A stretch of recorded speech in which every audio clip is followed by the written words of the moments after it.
Something strange has been happening in the NFL media world lately.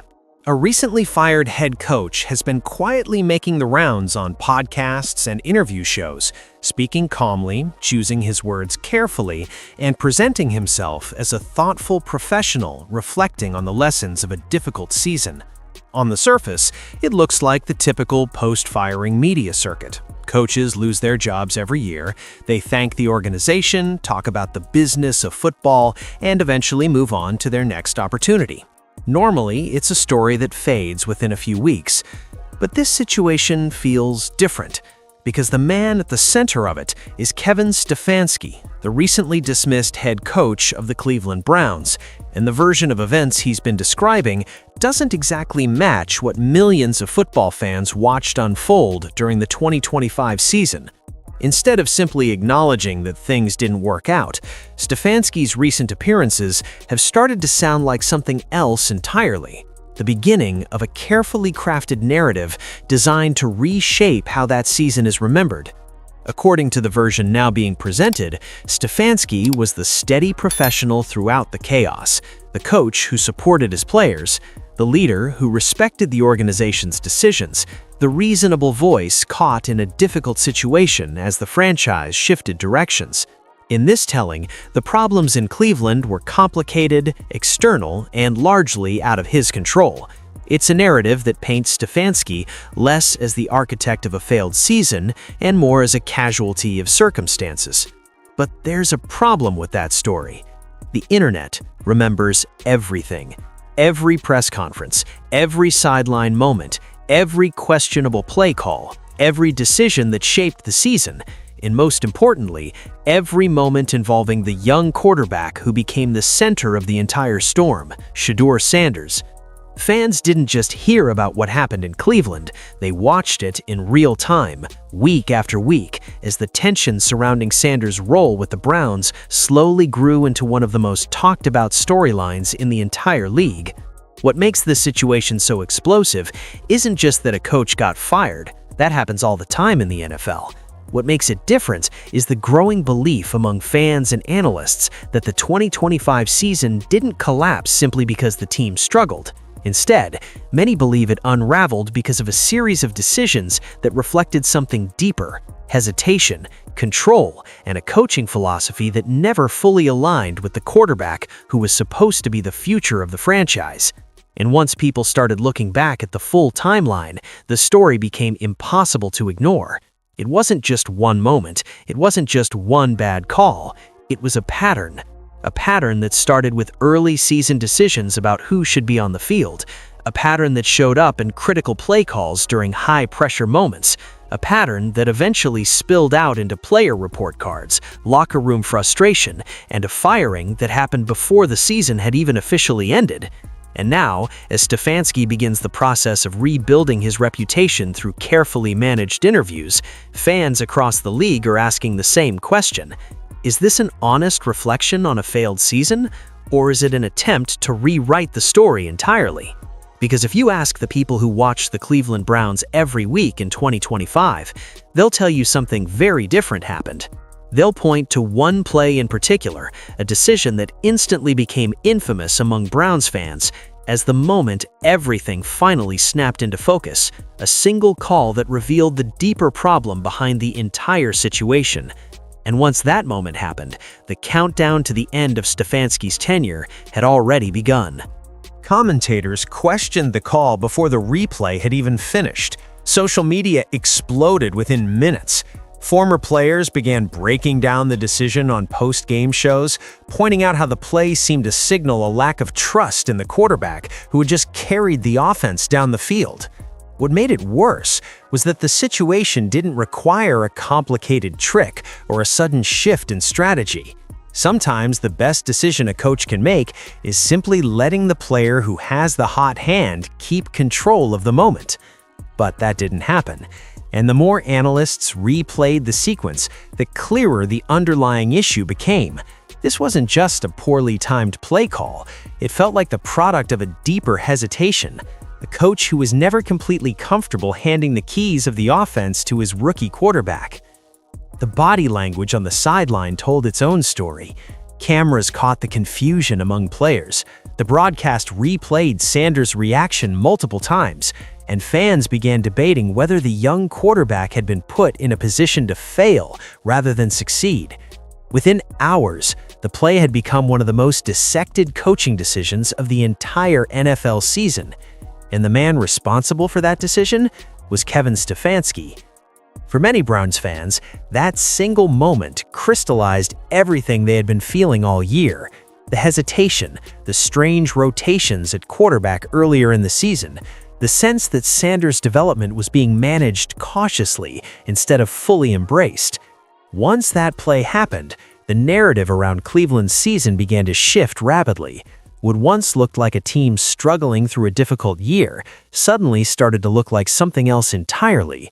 A young quarterback trying to break through while navigating a coaching situation that never seemed fully committed to him. And as frustrating as that two-point conversion was in the moment, it would soon become clear that the play wasn't the beginning of the problem. It was simply the moment everyone finally saw it. Long before that infamous two-point conversion ever happened, the tension surrounding the Browns' quarterback situation had already been building for weeks.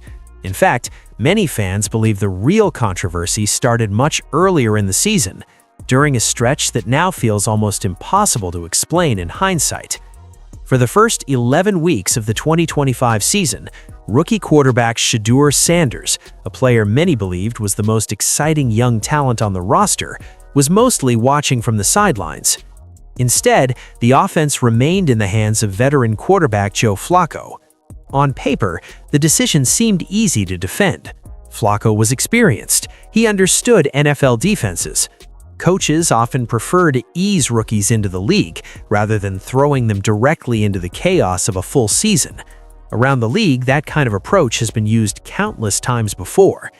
But this situation never quite felt like a normal development plan. Week after week, the Browns' offense struggled to find consistency. Drives stalled, explosive plays were rare. Fans watching the games began asking the same question over and over again. If the season was already slipping away, why wasn't the team giving its young quarterback a chance to develop on the field? Every Sunday, the frustration grew louder. Television analysts began hinting at the issue during broadcasts. Local reporters started pressing the coaching staff about the timeline for Sanders' debut. And on social media, the debate exploded into one of the most polarizing storylines of the entire Browns season. Some defended the cautious approach. Others believed the coaching staff was delaying the inevitable. And the man at the center of those decisions was head coach Kevin Stefanski. Publicly, Stefanski maintained that the team was simply doing what was best for the rookie quarterback's development. He spoke about patience, about preparation, about making sure Sanders was ready when his opportunity came. On the surface, those explanations sounded reasonable enough, but as the losses continued to pile up, that reasoning started to feel less convincing to the fans watching the season unfold. Because the moment Sanders finally stepped onto the field as the starter, the energy around the offense changed almost instantly. The ball moved differently, the tempo picked up, the plays that looked predictable suddenly became dangerous again. Sanders brought mobility, confidence, and creativity that the offense had been missing for weeks.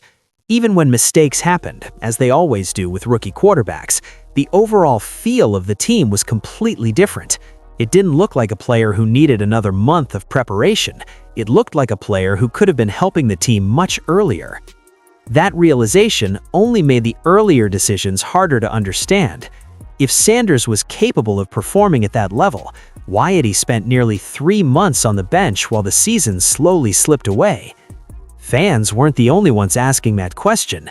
Reports and speculation began circulating online, suggesting that there may have been disagreements behind the scenes about when Sanders should take over the offense. None of those claims were ever fully confirmed, but the rumors were enough to fuel an already growing controversy. And once Sanders began showing flashes of Pro Bowl-level talent, the earlier decisions looked even worse in hindsight. What was originally framed as a cautious development strategy began to look, to many observers, like hesitation. Hesitation to fully commit to the young quarterback who represented the future of the franchise. hesitation to reshape the offense around his strengths. Hesitation that may have cost the Browns valuable time in a season that was already slipping out of reach. By the time Sanders had firmly established himself as the starter, the conversation had already shifted from patience to regret. Fans weren't asking when he would play anymore. They were asking why it had taken so long. And as frustrating as those 11 weeks had been, the backlash surrounding them was about to grow even louder because the next piece of the story revealed that the tension inside the organization might have been far deeper than anyone originally realized. If the debates about the quarterback situation had stayed limited to fans and analysts, the controversy surrounding Cleveland's season might have eventually cooled down. Disagreements about coaching decisions happen every year in the NFL. Fans argue, television panels debate, and eventually the league moves on. But then something happened that changed the tone of the entire conversation. Every offseason, the NFL Players Association conducts anonymous surveys asking players across the league to grade their teams. These report cards evaluate everything from training facilities and travel conditions to how players feel about their coaching staff. The responses come directly from the people inside the locker room, the players who experience the leadership, communication, and decision-making every single day. And when the results from the 2025 season were released, one detail immediately jumped out. At the very bottom of the list, ranked 32nd out of all NFL head coaches, was Kevin Stefanski. Not near the bottom, not slightly below average, dead last. The grade itself made the result even harder to ignore. A C-. In a league filled with rebuilding teams, struggling franchises, and coaches managing chaotic rosters, Stefanski had still finished behind every other head coach in the league. For a team like the Cleveland Browns, which had entered the season with real expectations, the ranking felt like a public signal that something inside the building had gone seriously wrong. What made the report card so significant wasn't just the number next to Stefanski's name. It was who the evaluation came from. These weren't outside critics. These were the players. The men sitting in those meeting rooms, the players running the plays on Sundays, the people who heard every speech, every game plan, every adjustment made during the season. They had experienced the leadership style up close, without the filters of press conferences or carefully worded interviews. And when they were given the chance to speak anonymously, their collective verdict placed their head coach at the very bottom of the league. Around the NFL, that kind of result rarely happens by accident. Locker rooms can tolerate losing seasons if players believe the leadership is strong and the plan makes sense. But when confidence in the coaching staff starts to fade, the atmosphere inside the building can shift quickly. Small frustrations grow into larger ones. Decisions begin to get questioned. The trust that holds a team together starts to weaken. Many observers began connecting that report card result to the tensions fans had already been noticing throughout the season, especially the way the team handled the development of rookie quarterback Shedeur Sanders. While the report card itself didn't single out any specific moment or decision, the timing raised plenty of eyebrows. The season had already been filled with debates about play calling, quarterback rotations, and the overall direction of the offense. Seeing the players themselves deliver such a harsh evaluation made it harder to dismiss those concerns as simple fan frustration. Inside the league, executives and analysts quietly took notice, because when a locker room turns on a head coach, the clock usually starts ticking, and the Browns' leadership likely understood that reality just as clearly as anyone else. By the time the report cards became public, the organization was already moving toward a decision that would end Stefanski's time in Cleveland. The players' verdict may not have been the only factor involved, but it added another piece of evidence to a picture that was becoming increasingly difficult to ignore. The tension wasn't just outside the building anymore, it had been inside the locker room all along, and once that became clear, the end of the story was already beginning to take shape. If there was still any doubt about how fans felt regarding the way the 2025 season unfolded in Cleveland, that doubt disappeared the moment Kevin Stefanski walked into the building at the annual NFL Scouting Combine. The Combine is usually one of the most controlled environments in professional football. Coaches, executives, scouts, and media members gather to evaluate the next generation of talent. Conversations revolve around draft boards, 40-yard dash times, and player interviews. It's not the kind of place where public confrontations usually happen. The atmosphere tends to be professional, almost corporate. But this time, the mood shifted the moment Stefanski appeared. What happened next caught a lot of people off guard. The reaction from the crowd wasn't quiet murmurs or scattered criticism. It was loud, immediate, and unmistakable. As soon as people recognized the former Cleveland Browns head coach, boos started echoing through the building. Not the half-hearted noise of a few frustrated fans, but the kind of unified reaction that spreads quickly once a crowd realizes they all feel the same way. For a moment, the Combine stopped feeling like a scouting event and started feeling like a stadium. The significance of that reaction wasn't just the volume, it was the audience delivering it. The people attending the Combine aren't casual observers who tune into a few highlight clips on Sunday afternoons. Many of them are deeply invested football followers, analysts, reporters, longtime fans, and insiders who study the game closely. They had watched the entire Cleveland situation unfold week by week. They had seen the quarterback debates. They had watched the play-calling decisions. They had followed the growing frustration around how rookie quarterback Shedeur Sanders was being used throughout the season. So when Stefanski appeared in that setting, the reaction felt less like a random outburst and more like a verdict that had been building for months. Moments like that rarely happen in the NFL's carefully managed public spaces. Coaches are used to criticism from fans online or from commentators on television, but direct, in-person reactions like that are far less common. The Combine is usually a place where conversations happen quietly in meeting rooms, not loudly in hallways. Yet on that day, the reaction followed Stefanski everywhere he went. Reporters in the building described the moment as awkward and uncomfortable. Cameras caught the tension, and within minutes, the clips began circulating online, spreading across social media faster than anyone could contain them. For many Browns fans, it felt like the emotions of an entire season finally being expressed out loud. Because the Combine appearance came at a time when Stefanski had already begun speaking publicly about his time in Cleveland. In interviews and podcast appearances, he had been presenting a calm and reflective version of the story, one that emphasized professionalism, respect for the organization, and the unpredictable nature of the NFL coaching business. But the reaction at the Combine suggested that many fans weren't ready to accept that narrative. In their minds, the story of that season wasn't finished yet. They remembered the quarterback controversy, they remembered the missed opportunities, and they remembered the moments when it felt like the team's most exciting young player was being held back rather than unleashed. That public reaction didn't change the outcome of Stefanski's tenure in Cleveland. The decision had already been made by the organization. His time with the Browns was over. But the Combine moment revealed something important. The frustration surrounding that season hadn't faded. If anything, it was still growing.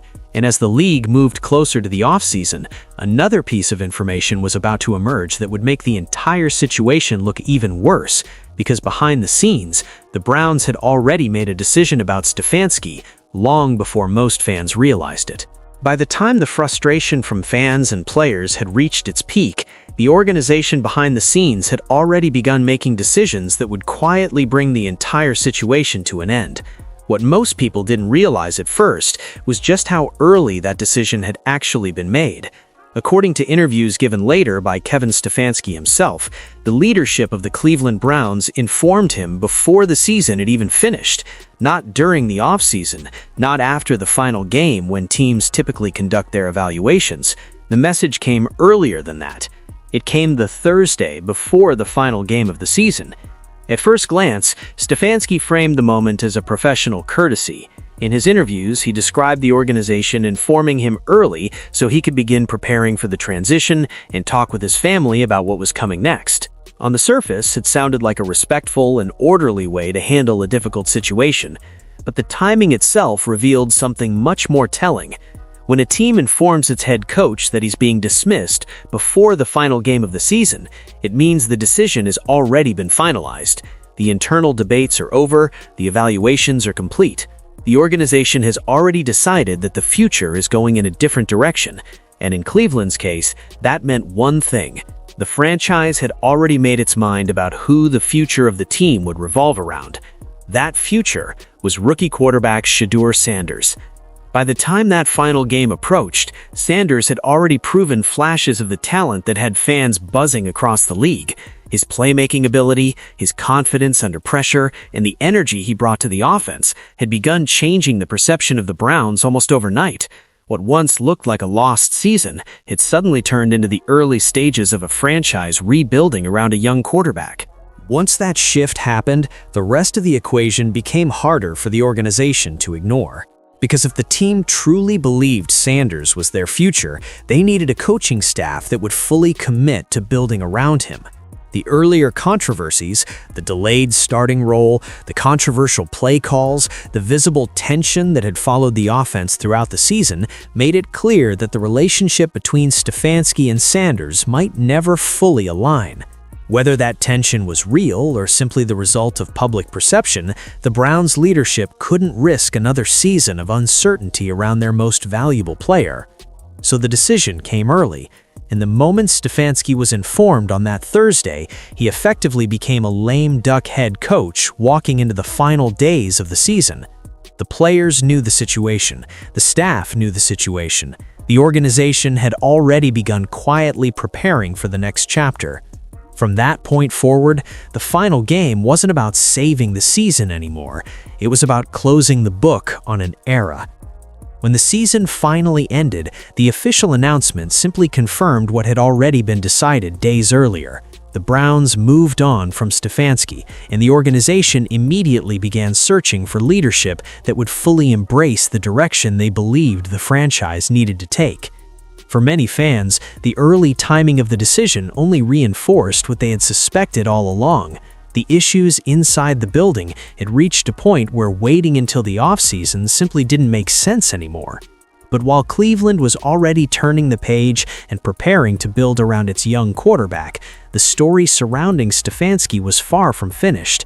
Because the next chapter wouldn't take place in Cleveland at all. It would unfold hundreds of miles away, with a new team, a new locker room, and another young quarterback whose future might soon depend on how much Stefanski had truly learned from everything that happened the year before.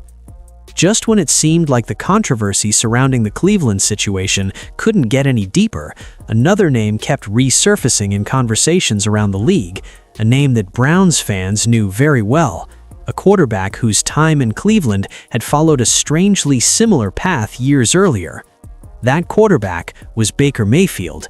At first, the comparison didn't seem obvious. Mayfield and Shedeur Sanders are completely different personalities, different playing styles, and they entered the league under very different circumstances. But the more analysts revisited the timeline of Mayfield's years with the Cleveland Browns, the more familiar the patterns began to look. When Mayfield first arrived in Cleveland, he was supposed to be the quarterback who finally ended decades of instability for the franchise. His rookie season electrified the fan base. The confidence, the swagger, the big plays, it felt like the Browns had finally found their franchise leader. But as the years passed, the relationship between Mayfield and head coach Kevin Stefanski never seemed to fully settle into the kind of trust that successful quarterback-coach partnerships require. Reports from inside the organization during that era often hinted at underlying tension. Nothing explosive enough to dominate headlines every week, but enough small details that observers around the league began noticing a consistent theme. Questions about offensive philosophy, disagreements about how much freedom the quarterback should have at the line of scrimmage, friction over whether the offense should lean more on system design or quarterback instincts. None of those issues are unusual in professional football. Quarterbacks and coaches debate strategy all the time, but in Cleveland, those debates never seem to resolve themselves into a stable working relationship. Eventually, Mayfield's time with the Browns came to an end. He moved on to other teams, searching for the right situation. The journey took him through several stops across the league before he eventually landed in a system where the coaching staff fully trusted his style of play. And once that happened, something interesting occurred. Mayfield began playing some of the best football of his career. The change didn't go unnoticed. Analysts started pointing out how different he looked in an offense built around his strengths. The confidence returned, the decision-making improved, the same competitive edge that had once made him a rising star suddenly looked like an asset again instead of a problem. That turnaround forced many observers to reconsider what had actually happened during his years with Cleveland. Was the quarterback the issue, or had the environment played a larger role than people originally believed? Those questions have taken on new life now that the Browns have gone through another quarterback controversy involving Sanders. When two talented quarterbacks experience similar tension within the same coaching environment, it naturally raises eyebrows. It doesn't automatically prove a pattern, but it certainly starts a conversation. Because developing a franchise quarterback in the NFL requires more than just talent. It requires trust between the player and the coaching staff. The quarterback needs freedom to use his instincts. The coach needs confidence that the offense will still function within the broader system. When that balance works, it can lead to some of the most successful partnerships in sports. When it doesn't, the results can become painfully obvious. Looking back now, many fans believe the Browns may have experienced that imbalance more than once, first with Mayfield, and later during the complicated rookie season of Sanders. And that realization leads directly to the next chapter of this story. Because while Cleveland has already moved on and started building its future around Sanders, the coach at the center of both situations has also moved on. Which means the next test for Stefanski isn't about explaining what happened in Cleveland. It's about proving that the same pattern won't repeat itself somewhere else. While Cleveland was busy turning the page and reorganizing the franchise around Shedeur Sanders, the story surrounding Kevin Stefanski quietly entered a new chapter hundreds of miles away. Because in the NFL, coaching careers rarely end with one bad season. There was almost always another opportunity waiting somewhere else in the league. This time, that opportunity came with the Atlanta Falcons. Stefanski didn't return as a head coach. Instead, he stepped into the role of offensive coordinator under Atlanta's new leadership. On paper, the move made sense. Stefanski has years of experience designing offensive systems, and teams across the league often believe that a change in environment can help talented coaches rediscover what made them successful in the first place. But the situation in Atlanta comes with a very specific challenge, because waiting for him in that offense is another young quarterback whose future could define the franchise, Michael Penix Jr. For Falcons fans, the hiring immediately triggered a wave of mixed reactions. Some saw it as a smart move, bringing in a coordinator with experience running NFL offenses. Others were far more cautious, especially after watching everything that had unfolded in Cleveland over the previous year. The concern wasn't about play-calling ability, it was about patterns.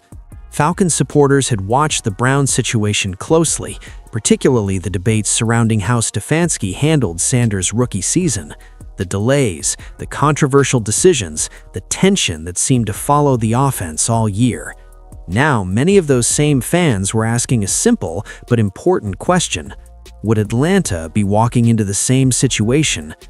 Because developing a franchise quarterback in the NFL requires complete alignment between the coaching staff and the player. The offense has to evolve around the quarterback's strengths. Trust needs to be established quickly, and perhaps most importantly, the coach has to be willing to step back and allow the young star to grow into the leader of the offense. That's exactly what the Falcons are hoping will happen with Penix.